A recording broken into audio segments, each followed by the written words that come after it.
What is going on, guys? Luke here, and today we are actually going to be playing Clash Royale. Now, this is a Supercell game, and it just was released to global a couple days ago. So I went ahead and downloaded it, and went and started a clan called Warriors R Us. So we're going to be playing that as well as Clash of Clans, and we're going to be highlighting some videos as well on here. So basically what I'm doing now is I'm just going to go ahead and see if we can't play somebody in the clan. That's the cool thing I like about Clash Royale, is that you can play somebody in clan. You don't have to just do multiplayer clan wars. So you can sharpen your skills against somebody else. Doesn't cost anything. There's no resources at all that you're worried about losing, as well as the fact that when you're in playing inside the clan, you're not going to lose any trophies either. So the way the game works is that it's all card based. So when you win a match, you get trophies. You also get a chest, and when you open the chest, you get the cards out of the chest. So it's all kind of vague and weird, and you know, there was a lot of YouTubers out there making videos about Clash Royale, and it wasn't out for global release, and it was confusing. It doesn't really make sense. So the best way to understand it is to download the game yourself and just get out there and start playing it.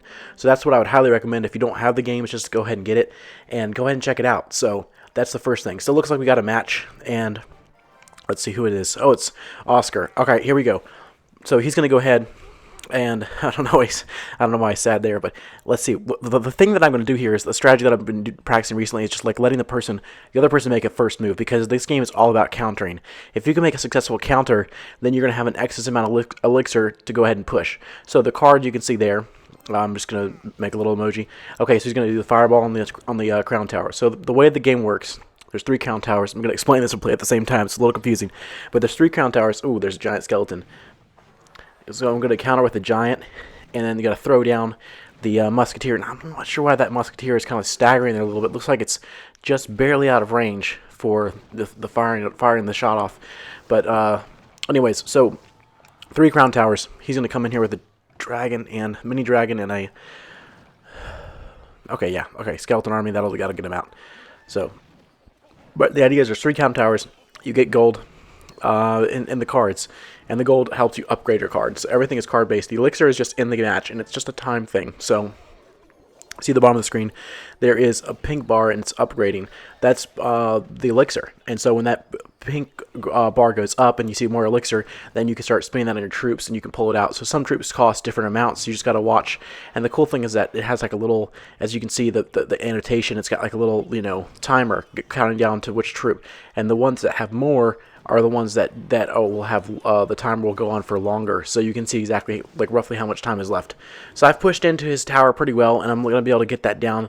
So that's 1 crown to 0. I'm ahead. Just like Clash of Clans, you can win with 3. So in this game, it's not stars. They call them crowns, and the reason they're called crowns is because you can see the central tower on either side has a king on it, and so it's called Clash Royale. So the idea is that this is sort of like a jousting match, and it's in the same universe as Clash of Clans, but it's the royal version of it. So it's kind of like that type of thing. Okay, so he's going to throw the goblin barrel, so I'm going to counter with the arrows. That's what I'm talking about with counters, guys. If you can get a good counter in there where you are spending just the exact same amount of elixir as they are, and then you can get another counter where you spend less elixir, and then it just kind of builds up, and then before you know it, I've got a full bar of elixir, and my opponent has like 3 or 4, not enough to really do anything, and I'm able to put like 2 powerful cards down, like a giant and a knight, or a giant and a musketeer. So I'm going to switch the skeleton army there. Sometimes it's nice if you can counter without using arrows to save that, because if the goblin barrel and the skeleton army, those are 2 cards that are hard to counter unless you have specific things you can counter with. But I found that skeleton army works well to counter against another skeleton army. It's not the best, but it works. And skeleton army works really well against that. So the time has run out, and we ended up beating the lead. So that means we won 1 crown to 0. So that was our first match, and we won that one. So after this one, I think what we're going to do is we're going to go over to the multiplayer function and go ahead and battle. So if you see the bottom, there's some chests there, but we're not worried about making any more chests because we're all full within the slot. So we're going to just go ahead and get a random match. So here we go. Bobo is who we're going to fight, and we're going to go ahead and see if we can't go do the same thing. So here we're doing the exact same thing as last time. We're going to let our elixir build up, and we're going to see what's going to happen. So he's going to throw the goblin barrel, so the first thing we're going to do is we're going to counter with the arrows. That's the first thing we're going to do. So now he's got a goblin hut spamming, so I'm going to go ahead and put my giant there, and I'm going to try to push in, and make a little bit of a dent, maybe take the tower. Who knows? We'll see. He's gonna. Oh, there he is. He put skeleton army. See, that's the thing. If you have the musketeer behind the giant or the knight behind the giant, if you put the skeleton army right over top of the giant like that, then it'll take out the unit behind as well as the giant itself. Now, I'm gonna go ahead and put my skeleton army down because he's charging in with a knight, and they do 2 times damage if they get their speed up. So I want to keep them stuck right there at the top. And the thing about it is that you have to figure out what's splash and what's not. What damage, what units are susceptible to splash and which ones aren't. Skeletons and goblins are very, very susceptible to splash damage. So if you have a good amount of splash, you can take them out quite easily. Here goes another goblin barrel. I don't have anything that can do that, so I'm going to just drop a musketeer. It's not the ideal counter. It's definitely going to be able to take up some hit points off my crown tower, or my I guess it's a crown tower. I'm not sure. I think the crown tower is technically the central one. I'm not sure what the left and right one are called, but we'll just call it a crown tower. So here he goes. The giant's coming in. I've got the musketeer, so it was a decent counter, and it looks like I was doing good. But then he goes ahead and drops the skeletons. So it's the exact same thing as before. And that's the funny thing about this, is that because you have the exact same cards the whole entire match, and the enemy has the exact same cards the whole entire match, you can play a card and then have it countered. And then you can play another card, and then you can have it countered. And it's just cycling through the deck. So time and time again, if you see when I was playing Oscar earlier, he would be throwing the goblin barrels, and I would be throwing the arrows. And here I'm going to throw the arrows again. But the thing is that, that was bad, because now he's throwing the goblin barrel and I just wasted my arrows. That's another thing. If you see someone using their arrows on something and you have a goblin barrel, then that's when you throw it. So you just got to time it. You got to figure out how it all works, how it all puts together. And then once you get the hang of it, then it starts to become a lot of fun to be able to figure out, okay, this counters that, this counters the other thing. And, it's kind of difficult because you want to have a well-balanced deck, but there's always out there a deck that can beat you by a skilled player. So what you have to do is you have to be able to think on your feet and be able to counter what they're doing. Now this one looks like I'm probably going to lose because, yep, there goes another skeleton army. Now dragons actually don't do a lot of splash damage. They can take out 2 or 3 skeletons, I think, at a time. I mean, maybe I'm wrong, but I feel like they do. But at the same time, they don't take out the whole army near as quickly as like a bomber does, or arrows, or even another skeleton army as well. So I'm going to go ahead and do a last-ditch effort here with a rocket on the crown tower. It definitely is not going to work. So we're going to end up losing this one 0-1. So I'm going to go ahead and tell them that it's well played and a good game. We're going to go ahead and head back out and maybe see if we can't get another one back in the clan, because sometimes it's easier to battle your clanmates. I don't know why. But sometimes when it's more like a motivation, at least for me, because it's like, hey, I got to get in here and I got to show I'm a good player, good clasher. That's kind of cool how you can say clasher, even though if you're not playing Clash of Clans, you're playing Clash Royale, so you can call yourself a clasher. So yeah, you get a little bit more pressure, but in a good way to play well. In okay, so Justin's gonna go ahead and play with this one. Let's go and see what we can do. But yeah, you get a little bit of pressure. It's a little bit of bragging, right? So I think it's nice. It's low key. There's no risk. So I'm waiting for him to make the first move. He goes ahead and drops. Let's see.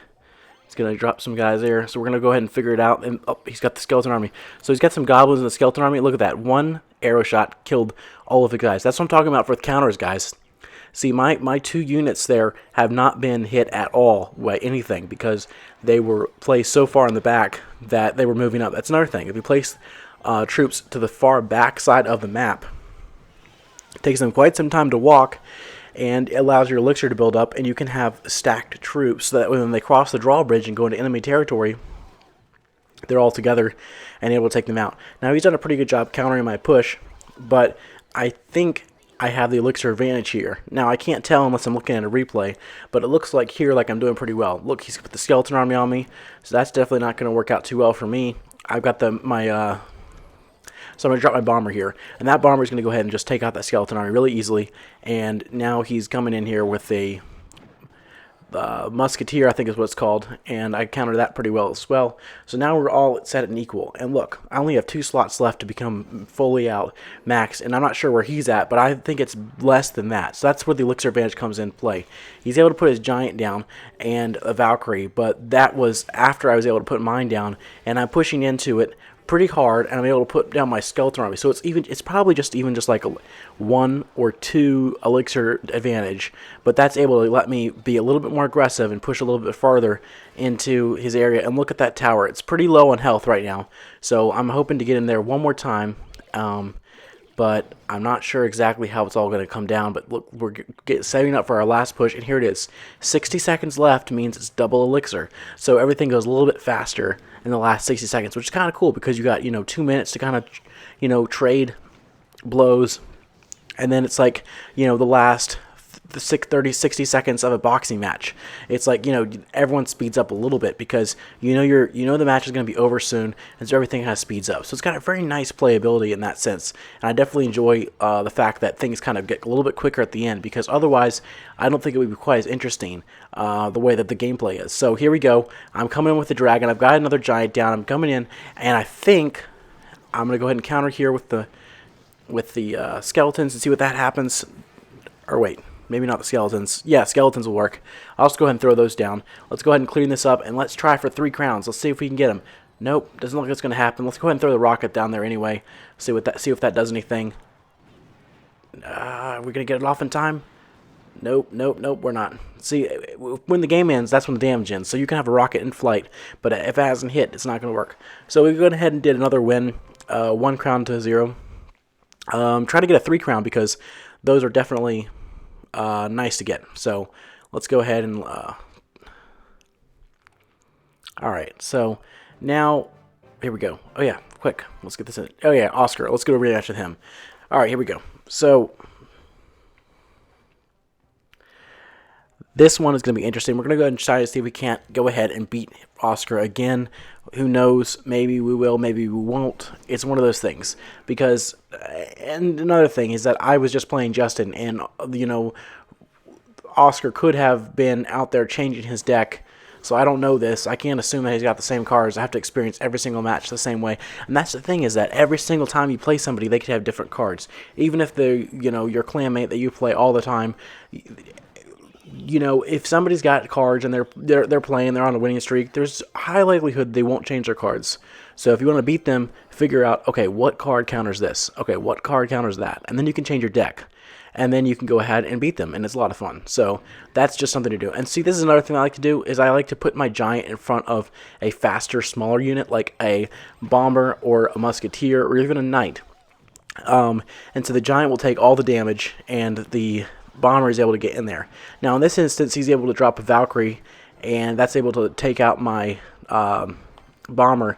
But I dropped the musketeer, and now he's put the knight down, so it's time for me to go ahead and do the skeleton army, because there's no way that I am going to be beaten by a knight if I have a skeleton army in my deck, because that's pretty much the counter to a knight, is a skeleton army. So we're going in now, and we're going to go ahead and try to figure this out, get this thing done.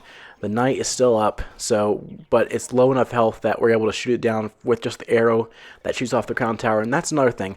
The crown tower does do a little bit of defense. It's kind of like an archer tower in Clash of Clans. That's the way I think about it. But just like an archer tower in Clash of Clans, you can easily overwhelm it if it's by itself. So if you give it a little bit of support and have some guys in front of it, the crown tower can be very helpful in taking down troops, but you can't rely on it by yourself. You have to go ahead and send some guys to help it out. So I've gone ahead and countered his giant skeleton with another giant of my own and pushed it back a little bit, and I was able to kill the giant skeleton. Now when the giant skeleton dies, he drops a bomb, very reminiscent of the wall breaker. He carries a bomb himself. And so up the knights again, so we're going to have to go ahead and drop our skeleton army, make sure you get him out of the way.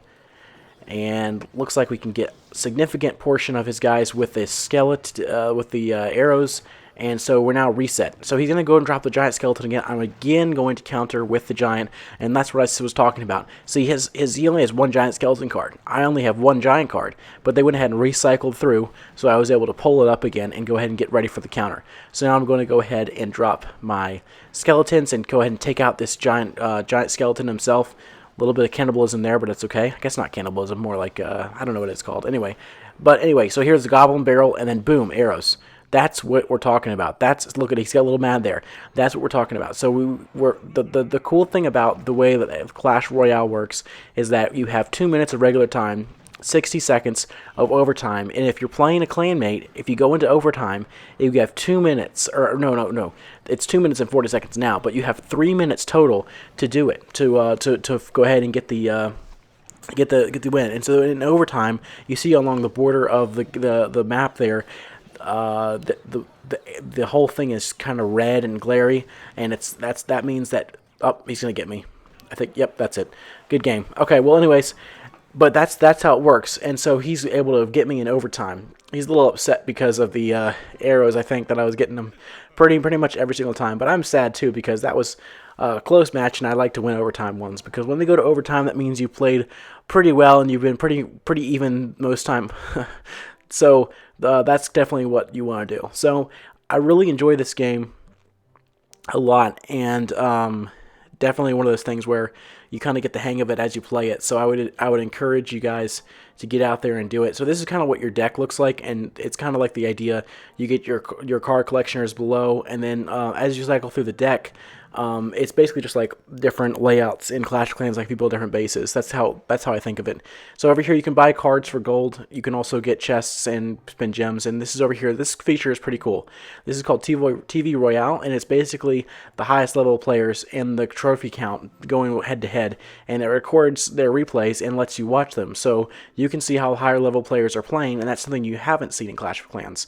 So the only way you've been able to see that before is YouTube, but now you can go in game and see that. So anyways, guys, this has been a really fun first look at Clash Royale, and I'm really happy to be able to bring this game to you guys. And just to let you guys know, I'll be going ahead and giving you more Clash Royale content, as well as keeping up with Clash of Clans. Unfortunately, the war recap was wiped that I was going to record for the Perfect War, so we're going to have to get another Perfect War for you guys so you can enjoy that. But I'm going to go ahead and get as many attacks that were not wiped from our current war that we just won, and go ahead and show you those. And I'll look through the war log and just shout out to a couple guys that got some awesome attacks that I was unfortunately not able to record. But anyways, this is going to be it for this video. A little bit longer than usual, but definitely enjoyed being able to make it for you guys. And anyways, until next time, Clash on.